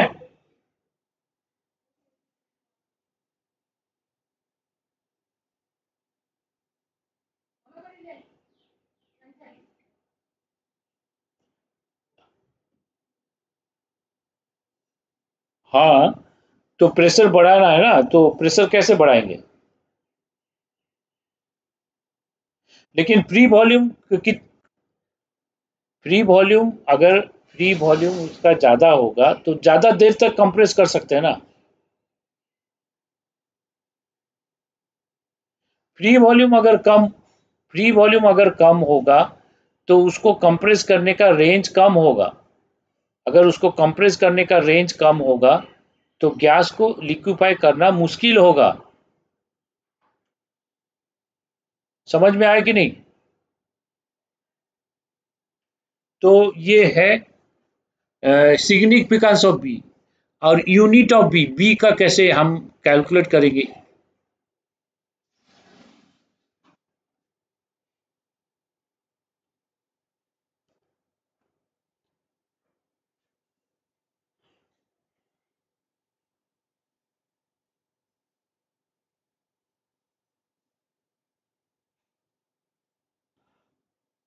वो सर्टन, देखो प्रेशर कैसे बढ़ाएंगे गैस का, गैस का प्रेशर कैसे बढ़ा सकते हैं? हाँ, वॉल्यूम कम करने के लिए, वॉल्यूम। लेकिन हाँ, हाँ, तो वॉल्यूम कम करने के लिए वो तो गैस तो अलाउ करना चाहिए ना। गैस कितना तक अलाउ करेगा उसका ऊपर है। अगर गैस बहुत ज्यादा वॉल्यूम कंप्रेस कर सकता है तो गैस के पास फ्री वॉल्यूम ज्यादा है तो हम लोग ज्यादा देर तक कंप्रेस कर सकते हैं, तो हमको ज्यादा टाइम मिलेगा कंप्रेस करने के लिए। अगर उसका फ्री वॉल्यूम कम ही है, तो फ्री वॉल्यूम कम है तो हमें कम टाइम मिलेगा कंप्रेस करने के लिए, मुश्किल होगा इसका लिक्विफिकेशन। तो फ्री वॉल्यूम पे डिपेंड करता है। कंप्रेस करने के लिए प्रेशर बढ़ाना है, टेम्परेचर को कम करना है, तो गैस लिक्विफाई होगा। अब यूनिट ऑफ बी देखो, बी का यूनिट कितना है? बी का यूनिट यहां से आएगा लीटर पर मोल, लीटर पर मोल। और लीटर को हम लोग डेसीमीटर क्यों ले सकते हैं? पर मोल। ओके, तो और इसको मीटर क्यों ले सकते हैं? पर मोल। तो ऐसे करके उसका यूनिट ले सकते हैं। ठीक है, तो ये हो गया हमारा आइडियल वॉल्यूम। अब आइडियल वॉल्यूम आ गया, रियल वॉल्यूम आ गया। अब हम फॉर्मूला यूज कर सकते हैं। क्या फॉर्मूला? फॉर्मूला है P ideal is equal to NRT था, ये गलत हो गया। P actual by P plus N square by B square into V ideal है V minus NB is equal to NRT। ये रियल गैस का इक्वेशन है, ठीक है। ये इक्वेशन जो है वो रियल गैस, हाँ, तो ये रियल गैस का इक्वेशन है, ठीक है, सही है। तो जो इक्वेशन हम लोग बनाए थे वो गलत था, आप जो इक्वेशन कर रहे हैं वो सही है। और ये इक्वेशन जो है रियल गैस का इक्वेशन, कोई भी टेम्परेचर कोई भी प्रेशर ले लो, ये इक्वेशन वैलिड है। गैस कोई भी टेम्परेचर कोई भी प्रेशर लेने से ये इक्वेशन यूज करके हम उसका कोई भी pressure volume temperature number of mole के बीच में रिलेशनशिप एस्टेब्लिश कर सकते हैं, ठीक है। क्लियर है, हो गया ये complete. This page is over.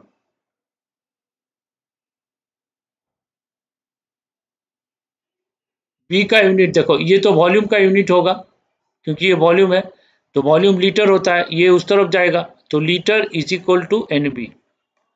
तो बी का यूनिट क्या होगा, लीटर पर मोल। लीटर की जगह डेसीमीटर क्यों कन्वर्ट कर सकते हैं। 1 लीटर मीटर क्यों होता है ना, 10⁻³ मीटर क्यों। हम यूनिट का बात कर रहे हैं, हम 1 लीटर 1 डेसीमीटर क्यों होता है ना।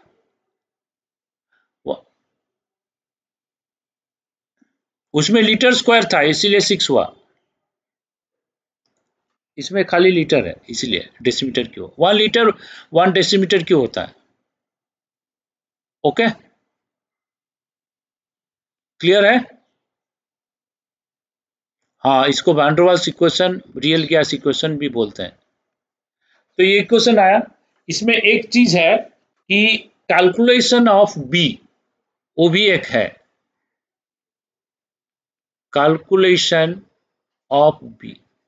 देखो इतना याद रखो, बी जो है वो वॉल्यूम ऑफ द गैस नहीं है, ये volume occupied by the gas molecule when there is no free movement. जब फ्री मूवमेंट नहीं होगा तो उसमें बी आएगा। तो बी को कैसे कैलकुलेट करते हैं।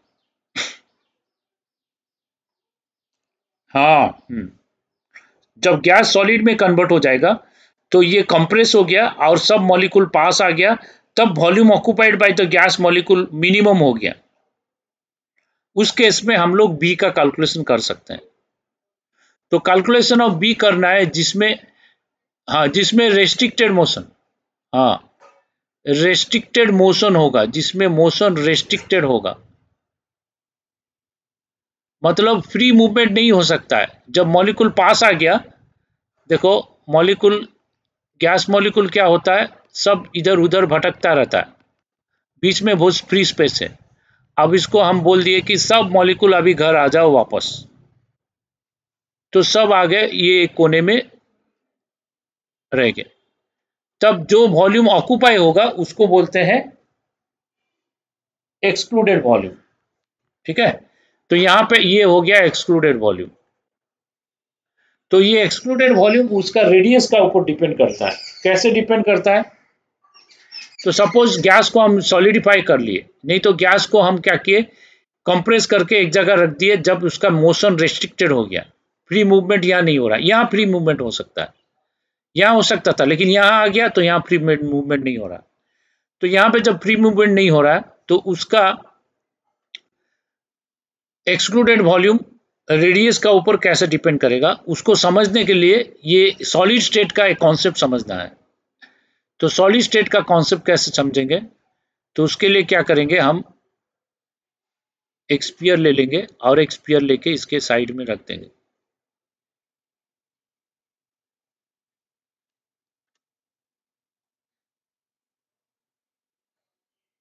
हम्म,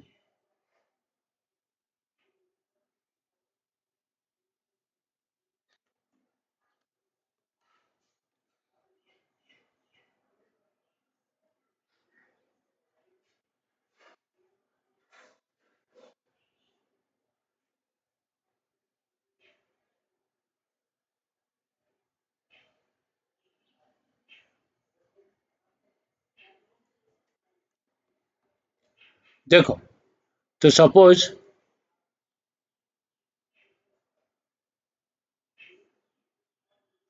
दो मॉलिक्यूल या एटम को ऐसे पास पास रख दो, दो मॉलिक्यूल या एटम को पास पास रख दो, तो उनके बीच में डिस्टेंस 0 हो गया है कि नहीं, उनके बीच में खाली स्थान नहीं है, रेस्ट्रिक्टेड मोशन हो गया, सही है।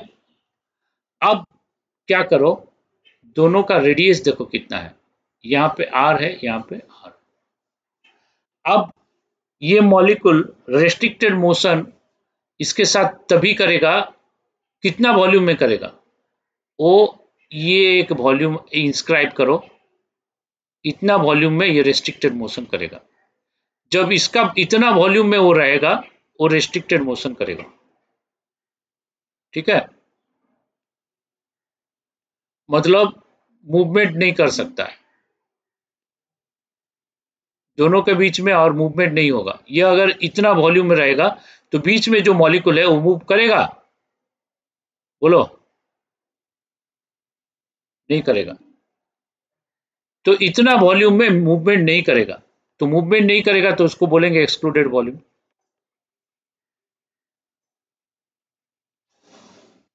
ठीक है। तो ये एक्सक्लूडेड वॉल्यूम कितना हो रहा है, ये आर है, तो ये हो रहा है excluded volume 4/3 pi into 2r का होल क्यूब हो रहा है।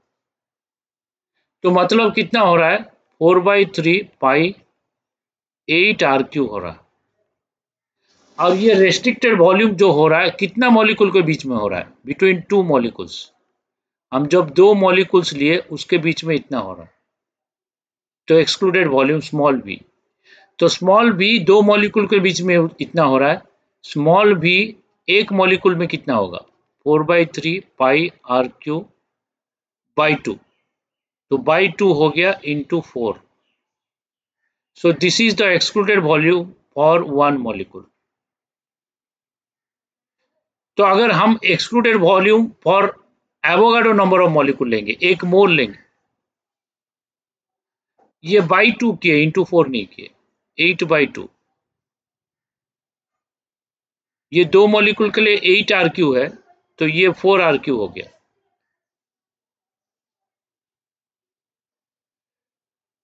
तो v होगा एवोगाड्रो नंबर इंटू 4/3 पाई r³ इंटू 4, ये हो गया फॉर 1 मोल।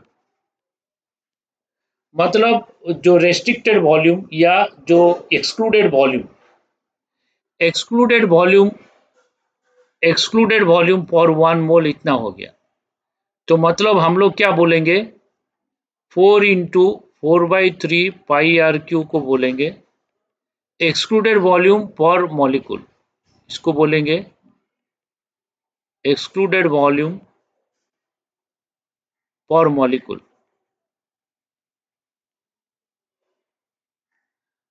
ये एक्सक्लूडेड वॉल्यूम फॉर मॉलिक्यूल हो गया। अब 4 इंटू एस,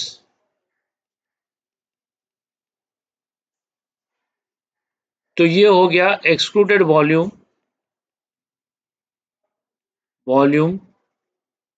फॉर 1 मोल। तो हमारा बी क्या था, बी था एक्सक्लूडेड वॉल्यूम फॉर 1 मोल, वो था बी ना। बी को क्या बोलते थे हम, एक्सक्लूडेड वॉल्यूम फॉर 1 मोल, तो उसका वैल्यू इतना होगा, ये याद रखो।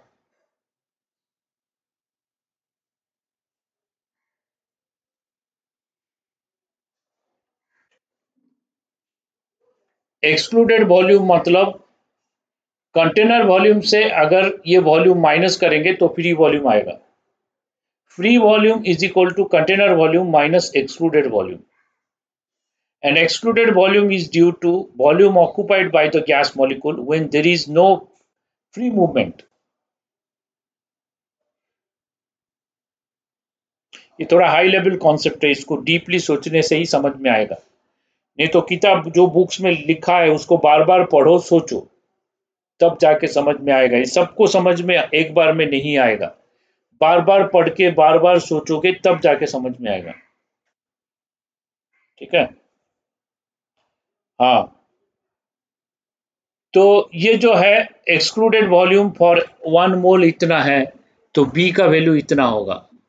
तो एग्जाम में बी का वैल्यू पूछेगा, कैसे आया, कहाँ आया, वो सब नहीं पूछेगा, वो सब नहीं चाहिए, इसका डेरिवेशन नहीं चाहिए, लेकिन ये फॉर्मूला चाहिए। तो ये रियल गैस इक्वेशन ये हो गया हमारा बी का वैल्यू। ओके, सही है।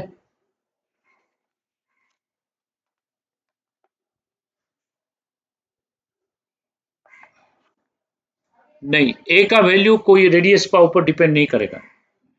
ए का वैल्यू का फॉर्मूला नहीं है, बी का वैल्यू का फॉर्मूला। वो एक्सपेरिमेंट करके कैलकुलेट करते हैं। Force of attraction van force से आता है, वो वैन फोर्स होता है, वो हम लोग को कोई फॉर्मूला से एक्सप्रेस नहीं कर सकते।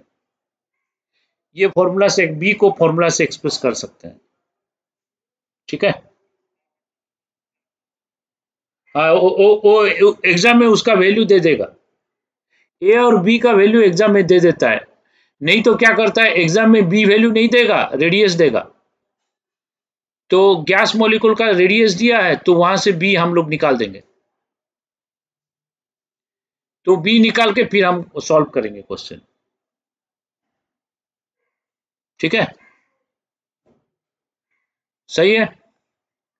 अब तुम लोग पूछ रहे थे वो ग्राफ में इतना वेरिएशन क्यों आया। अब देखो वो ग्राफ हम लिए थे, याद है graph, Z versus P graph. तो जेड वर्सेस पी ग्राफ लिए थे हम, जेड वर्सेस पी लिए थे। तो पी लो होने से जेड जो वैल्यू था वो क्या आया था, इक्वल टू 1 आया था। लेकिन पी जब बढ़ते गया, रियल गैस कंडीशन, जेड सभी गैस का क्या हुआ, पहले कम हुआ, फिर मिनिमम होके ऐसे गया, और बाकी गैस का ऐसे जा रहा। तो सब ऐसे जाएगा जो भी। हाइड्रोजन हीलियम के लिए 0 डिग्री सेल्सियस में वो क्या कर रहा था, ऐसे जा रहा था। ठीक है, तो ये जो ग्राफ में कुछ ग्राफ जेड लेस देन 1 हुआ, जेड ग्रेटर देन 1 हो रहा, ये वाला जेड इक्वल टू 1। तो ये ग्राफ में जो ऐसे डिविएशन आ रहा है, उस डिविएशन को हम लोग एक्सप्लेन कर सकते हैं क्यों हो रहा है ऐसे डिविएशन। ठीक है, उसको एक्सप्लेन करने के लिए ये ग्राफ को हम लोग 4 पार्ट में डिवाइड कर देंगे। पार्ट 1, पार्ट 1 में हमारा P is low, P is low. हम लोग क्या देखे, पी कम होने से जेड लेस देन 1 आ रहा। तो पी नॉर्मली लो होने से भी क्या होगा, बी इज वेरी हाई। तो v अगर ज्यादा होगा, v minus N B can be taken as v। v अगर ज्यादा होगा उसका करेक्शन को हम इग्नोर कर सकते हैं। सपोज हम लोग एक घर खरीदे कोलकाता में, उसका कॉस्ट है 1 करोड़ रुपीस। ठीक है, तो उसमें हम टिप्स दे सकते हैं 1000 रुपीस, कोई प्रॉब्लम नहीं है। सही है कि नहीं। तो 1 करोड़ का घर खरीद रहे हैं, टिप्स 1 रुपी देने से कोई प्रॉब्लम नहीं होगा। तब ये नहीं बोलोगे 1 करोड़ 1000 रुपीस लिया, तो 1000 उसमें इग्नोर कर दो। तो भी अगर ज्यादा होगा, एनबी को हम इग्नोर कर सकते हैं, लेकिन भी अगर कम होगा तो इग्नोर नहीं कर सकते। सपोज हम लोग क्या कर रहे हैं, हम लोग बुक्स खरीदे जिसका कॉस्ट था 2000 रुपीस, उसमें 1000 रुपीस टिप्स दे दोगे क्या। जो बुक शॉप में जो बुक उठा के लाया और पैकिंग करके दिया, बोलोगे लो तुम 1000 रुपीस टिप्स ले लो, क्योंकि मैं घर खरीदा था, कल टिप्स दिया था, और उसका और तुम्हारा बीच में मैं कोई डिफरेंस नहीं देखता हूं, तो उसको मैं 1000 दिया, तुमको भी 1000 दूंगा। तो इसमें बुक्स खरीदे हो 2000 का, उसको 1000 दे दोगे, 50% लॉस हो गया। तो वो उस केस में नहीं कर सकते, लेकिन इस केस में कर सकते हैं। तो इस केस में करेंगे तो हमारा जो इक्वेशन क्या हो गया, p plus A N square by V square into V minus M D की जगह v लिख देंगे is equal to N R T, ये आ गया। अब इसको मल्टीप्लाई कर देते हैं,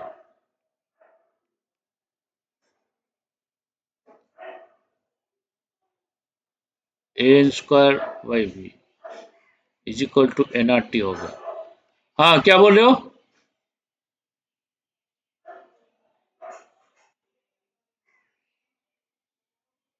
हाँ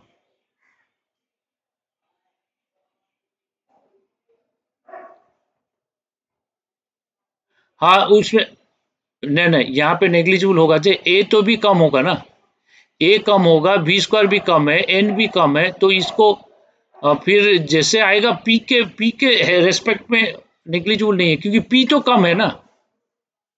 हाँ ये वैल्यू कम होगा सही है, लेकिन पी तो कम है ना। तो इसका मतलब हाँ हम लोग कोई रेस्टोरेंट में जा रहे हैं तो उसको 50 रुपीज टिप्स दे दिया, मतलब 50 रुपीज का कोई वैल्यू नहीं है। तो 50 रुपीज वैल्यू नहीं है तो रोज क्या करो, अपना पर्स से 50 रुपीज निकाल के रोज जितने भी पुअर पीपुल बेगर्स होंगे रोज डोनेट कर दो, सबको 50 रुपीज रोज दो। तो ऐसे तो नहीं करोगे ना। तो ये वैल्यू जब पी कम हो जाएगा उसके रेस्पेक्ट में हम इग्नोर नहीं कर सकते। हाँ ये कम आएगा लेकिन उसके रेस्पेक्ट में कम नहीं है ना, कंपेरेबल है ना। इसके रेस्पेक्ट में ये कंपेरेबल है तो इसको इग्नोर नहीं कर सकते। ठीक है, तो ये क्या आएगा, तो P V is equal to N R T minus A N square by V आएगा।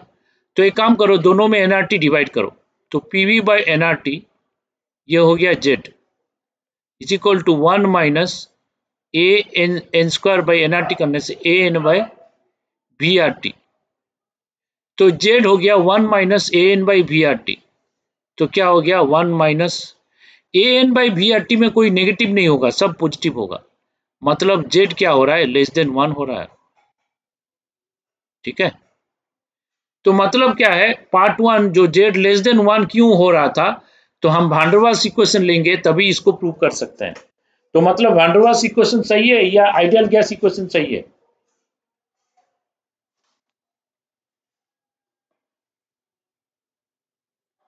तो ये पार्ट 1 समझ में आ गया।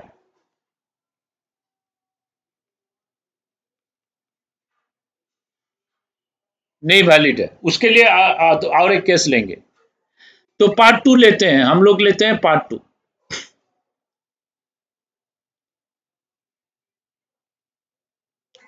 क्यों नहीं है वो डिस्कस करेंगे, पार्ट 3 में आएगा, वो पार्ट 3 में है।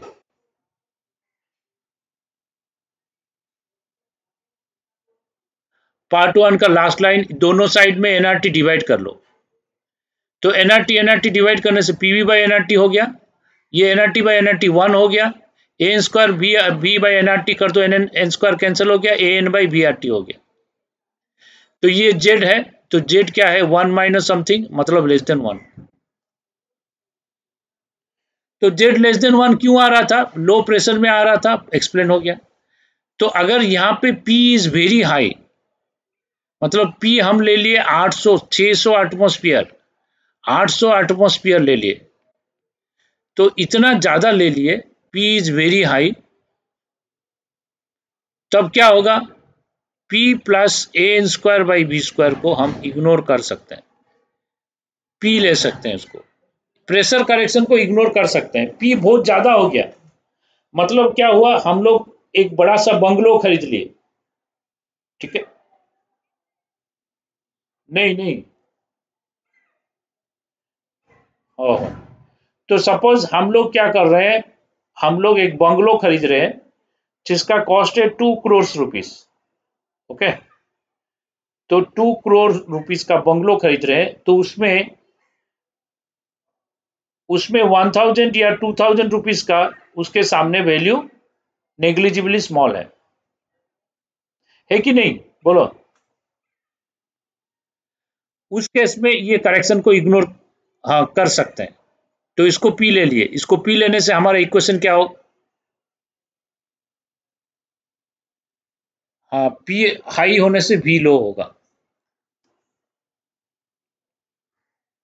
V अगर लो होता है, NB को हम इग्नोर कर सकते हैं क्या? NB को इग्नोर नहीं कर सकते, ये लो है तो इग्नोर नहीं कर सकते, ठीक है? तो क्या आएगा?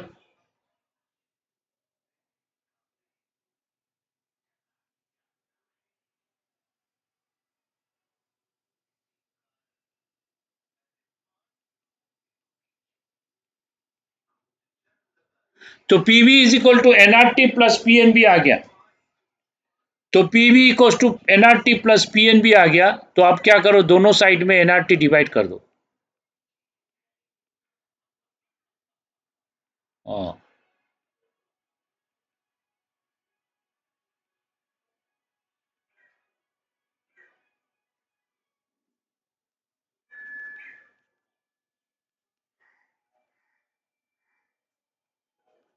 तो PV बाई RT हमेशा पॉजिटिव होगा, तो मतलब Z ग्रेटर देन 1 आ रहा। तो ये Z greater than 1 high pressure में क्यों हो रहा था, वो भी प्रूफ हो गया, ठीक है? तो Z लेस देन क्यों आ रहा है, Z ग्रेटर देन क्यों आ रहा है? तो प्रेशर करेक्शन, वॉल्यूम करेक्शन जो है, उस टर्म को इग्नोर करना पड़ रहा है, इसीलिए आ रहा। समझ में आ गया?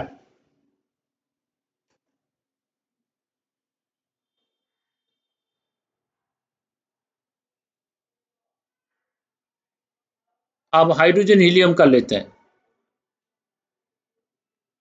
तो at 0 degree Celsius for hydrogen and helium Z is greater than 1 आ गया फॉर ऑल प्रेशर। ये क्यों आ रहा? हाइड्रोजन हीलियम का Z लेस देन 1 नहीं है। हाँ, Z लेस देन 1 है, लेकिन लो टेम्परेचर में है।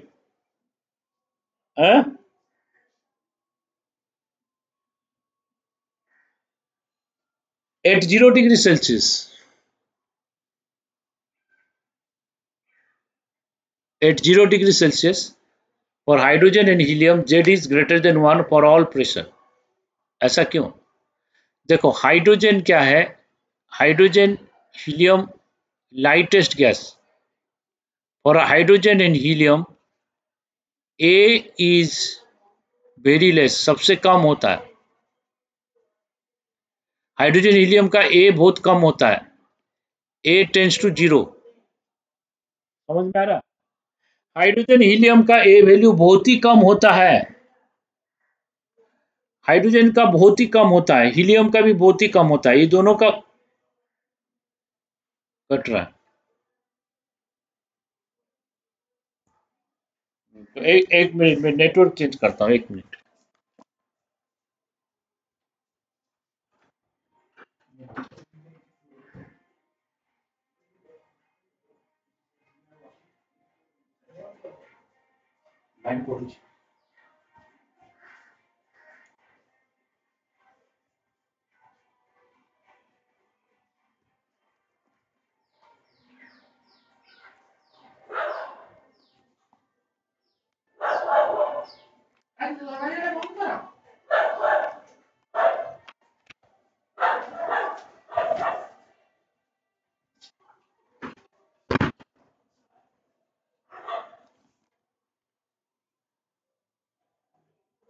हाँ हाँ, एक मिनट में नेटवर्क चेंज कर रहा हूँ, नहीं तो और 10 मिनट है, लेकिन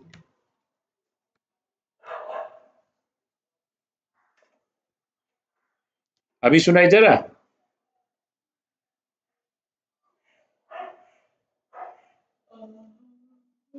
एक मिनट।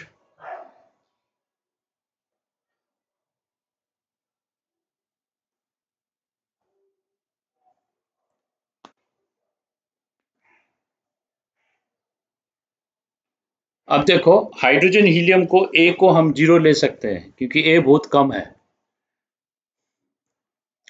अगर A कम है, A टेंस टू 0, तो हम बोलेंगे P plus AN² by B² is equal to P at all pressures. तो क्या हो गया, P into B minus NB is equal to NRT।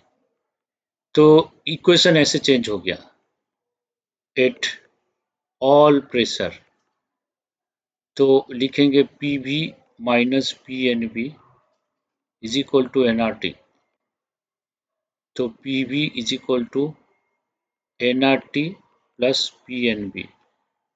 Now Z is equal to P V by N R T is equal to 1 plus P B by R T. तो Z is greater than 1 and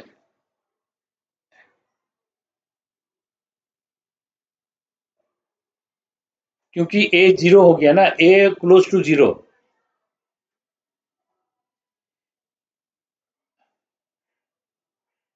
क्योंकि light gas है। This is the light gas, light, हाँ lighter gas, smaller molecular size, smaller molecular size, very less intermolecular force of attraction, intermolecular force of attraction। तो इसका intermolecular force of attraction बहुत ही कम होगा, उसके वजह से ए बहुत ही कम आएगा, क्योंकि छोटा छोटा साइज है ना, तो छोटा छोटा साइज के बीच में फोर्स ऑफ अट्रैक्शन मुश्किल है, तो उसके वजह से उसका force of van der Waals force zero करके इसको अगर जीरो ले लिए तो पी हो गया, तो पी हो गया, तो जेड हमेशा 1 आ रहा, जेड इज ग्रेटर देन 1। और क्या हो रहा है, एच पी इंक्रीजेस,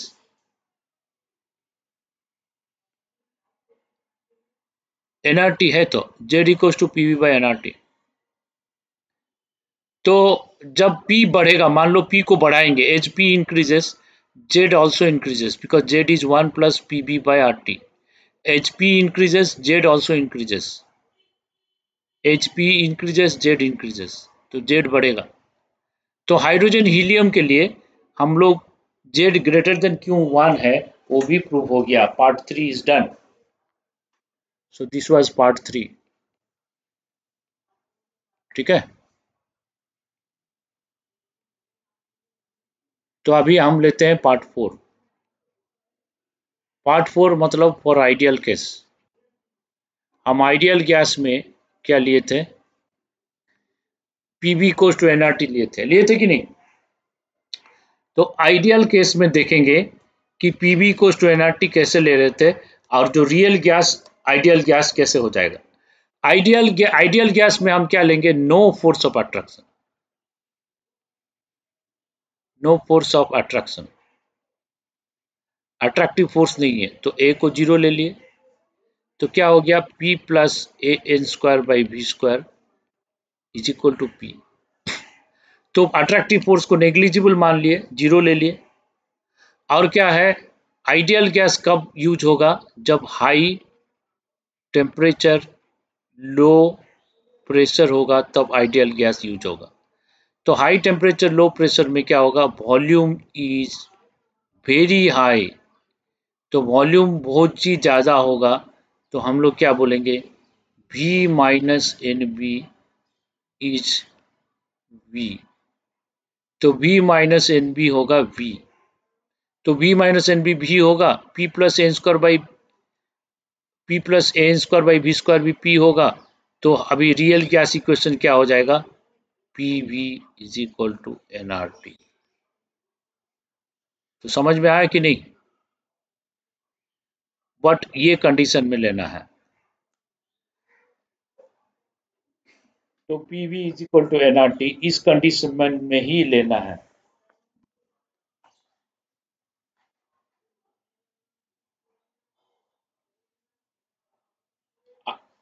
नहीं वैलिड है, वो आइडियल गैस के लिए वैलिड है।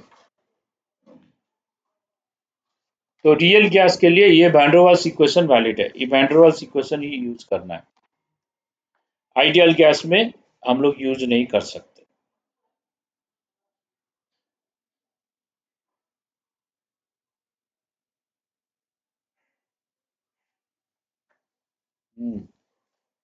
लेकिन हम लोग हाई टेम्परेचर लो प्रेशर में आइडियल कंडीशन कर सकते हैं, नहीं तो क्या होगा, इसका कैलकुलेशन लेंदी हो।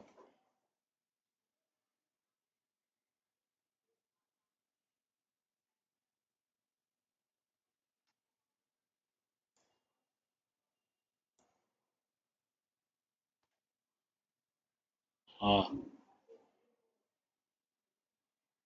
हम्म।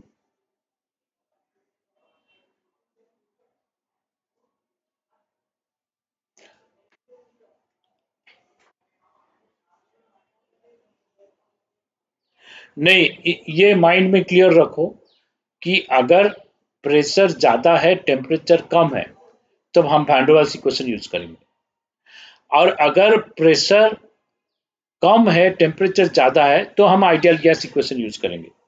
क्यों हम लोग इतना टेंशन लेंगे? ठीक है। एक्चुअल में क्या है, जो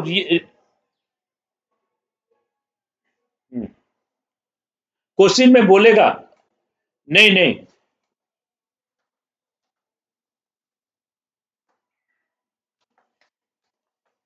कर सकते हैं, लेकिन क्या है कि टेम्परेचर हाई या लो वो तो रिलेटिव होता है, वो गैस टू गैस वेरी करता है। तो इसलिए क्वेश्चन में मेंशन कर देता है एज्यूमिंग आइडियल कंडीशन। देखो, जेई का क्वेश्चन देखो, एज्यूमिंग आइडियल कंडीशन नहीं लिखेगा तो ए का या बी का वैल्यू देगा। अगर क्वेश्चन में स्मॉल ए स्मॉल बी जो constant for pressure correction constant for volume correction उसका वैल्यू गिवन है, इसका मतलब सोच लो कि ये रियल गैस है। आईआईटी का आईआईटी का क्वेश्चन क्लियर रहता है, तो सब चीज इंफॉर्मेशन रहेगा क्योंकि स्टूडेंट कंफ्यूजन नहीं हो, इसीलिए everything is given, that's why questions are lengthy. Okay. तो क्वेश्चन में मेंशन करता है, अगर मेंशन नहीं किया और ए और बी का वैल्यू नहीं लिया तो आइडियल गैस ले लो, कोई प्रॉब्लम नहीं। अगर ए और बी का वैल्यू दे रहा है क्वेश्चन में तो हमें उसको रियल गैस मान के चलेंगे। ठीक है, समझ में आया?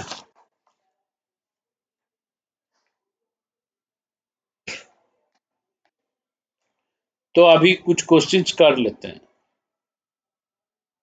ओके।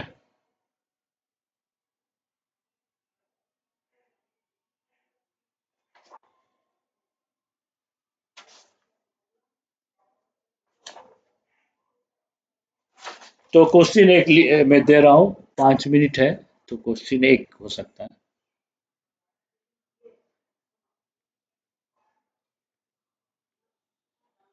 क्वेश्चन में जो जो चीज दिया है मैं डायरेक्ट लिख देता हूँ। कैलकुलेट प्रेशर, तो क्वेश्चन में बोला है प्रेशर कितना है पूछा है। ओके। अब बोल रहा है नंबर ऑफ मोल 5 है, 5 मोल है। कौन सा गैस है? कार्बन डाइऑक्साइड गैस है बोल दिया। तो वॉल्यूम दिया है 1 लीटर। टेम्परेचर बोला है, टेम्परेचर डिग्री सेल्सियस में 47 डिग्री सेल्सियस। और ये बोल रहा है कि प्रेशर निकालो एज्यूमिंग आइडियल गैस। तो इसमें रियल गैस एज्यूम करके प्रेशर निकालो तो कितना आ रहा है। इसमें आइडियल गैस एज्यूम करके प्रेशर निकालो कितना आ रहा है। इसमें दिया है ए वैल्यू कितना है, 3.592, 3.592 लीटर स्क्वायर एटमोस्फियर और मोल -2। और बी वैल्यू जो दिया है 0.04, 0.2727 लीटर पर मोल, ये दिया है। ए और बी का वैल्यू दिया है।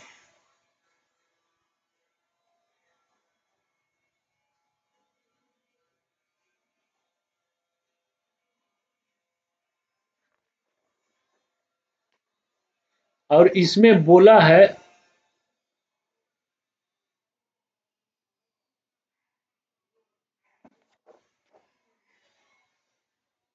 आइडियल केस में।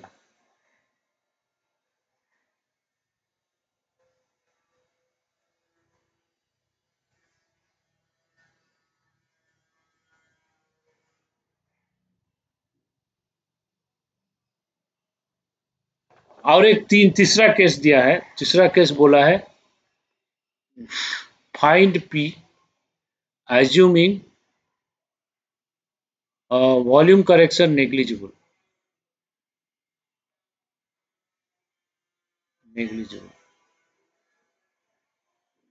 तो मैं फर्स्ट करने से सेकेंड थर्ड खुद कर लोगे। फर्स्ट क्या है, p plus A N square by B square into V minus N B is equal to N R T.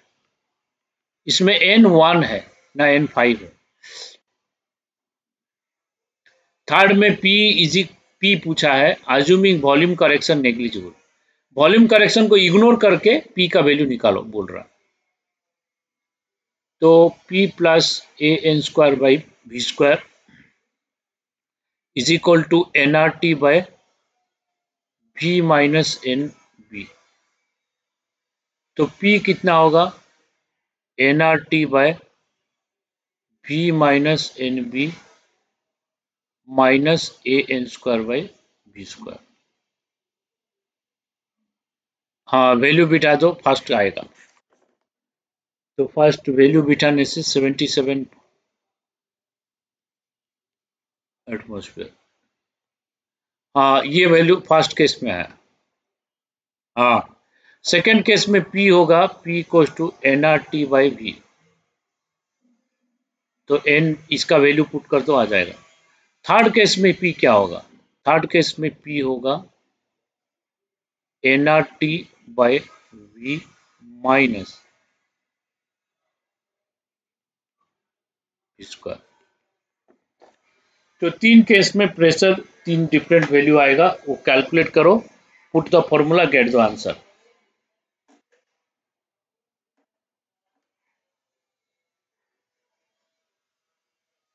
हाँ हाँ कर सकते हैं। तो फिर हो गया रियल गैस इक्वेशन यहाँ तक। तो और एक क्लास में ये चैप्टर कंप्लीट हो जाएगा। ओके, तो ये चैप्टर थोड़ा, हाँ बिल्कुल। तो मैं जो नेक्स्ट क्लास थर्सडे या ट्यूसडे कर सकते हैं एक्स्ट्रा क्लास।